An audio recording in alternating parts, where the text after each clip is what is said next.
Facebook promised to step up efforts to fight misinformation. Tools we can use to combat misinformation. The need to combat misinformation. Combat misinformation. Combating misinformation. Combating misinformation. The Biden administration's full plate of combating disinformation abroad and here at home. The media's obsession with stopping misinformation isn't about protecting you.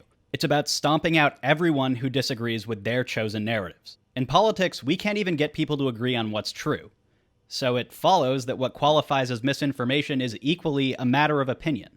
That's a huge problem for our little misinformation warriors. The media's answer to this is to rely on experts who get to decide the truth, which is a horrible solution, because the media are the ones who get to pick which experts get to decide what the truth is. Here's what I mean. Remember when the feds were investigating Hunter Biden's laptop?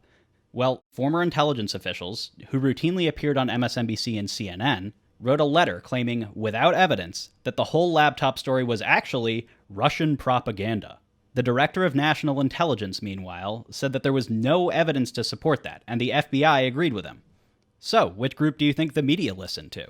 The information found on the laptop may be part of a Russian disinformation campaign. Part of a Russian disinformation effort. Described by many intelligence experts as having hallmarks. All the hallmarks, rather. All the hallmarks of a Russian disinformation. Russian disinformation effort. This is a great way to censor people that you don't agree with, or facts that are inconvenient for your favorite political candidate. Just find a bunch of experts who share your political views and act like their credentials mean that everything that they say is the indisputable truth. Now you don't even have to argue with the other side anymore. You can just slap a misinformation label on everything they say. What makes it a truly awful idea is that our understanding of the world is constantly changing. For the first 2 years of COVID, all of the talking heads on TV were telling us with exasperation that cloth masks were an effective way to control COVID-19. Cloth masks, things like that, are the ones that they would recommend for citizens. Even cloth masks can help protect the people wearing them. Even cloth masks. Here's Director Redfield saying that masks at this point, more important, more protective than a vaccine. Let's watch. This face mask is more guaranteed to protect me against COVID than when I take a COVID vaccine. Cloth mask works. Cloth mask works. Trust the science. That was what you might call the accepted truth. And if you'd shared an article disputing it on Facebook or Twitter, it would have been flagged with one of those disinformation tags. Media types would have scoffed at you and told you to trust the science and generally treated you like an ignorant rube. You know, honestly, John, there are people out there that say the earth is flat. So who do you believe? The people that out there that say the earth is flat? Or do you believe the science and the evidence that we know the earth is round? And so masks protect you, masks protect your neighbor, and that's the science, that's the data. Waiters do not determine the science, so wear a mask. You got that, waiters? Wear a mask. Except, no, actually don't, because the science just changed, and now a bunch of health experts are telling us, hey, cloth masks are actually almost useless. CNN medical analyst Dr. Lena Wen says a cloth mask just isn't enough. Circumstances have changed. Case counts are declining. Also, the science has changed. I think a cloth mask is not a good idea. I think that cloth masks for all people, including children, should be kind of a thing of the past. At this point, is there any reason to wear a basic cloth mask like we all did in the early days of the pandemic?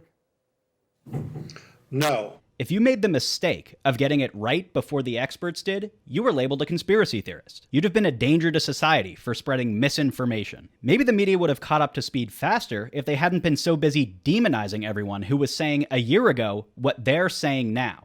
If these censorship-obsessed fake intellectuals were held to their own standards, they'd have lost their jobs for sowing uncertainty about vaccines.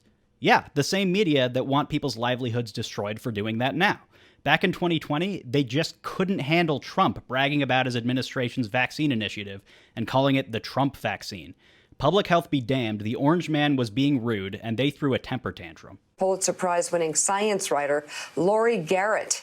She has a new piece in Foreign Policy entitled Trump's Vaccine Can't Be Trusted. Trump's vaccines can't be trusted. How I think utterly dangerous it is to try to rush a vaccine to market. New scrutiny over President Trump's vaccine promise and his push to get one approved before Election Day. Former FDA officials now sounding the alarm on that. Is it any wonder that opinion polls show people skeptical of a vaccine they may view as rushed to market for political reasons?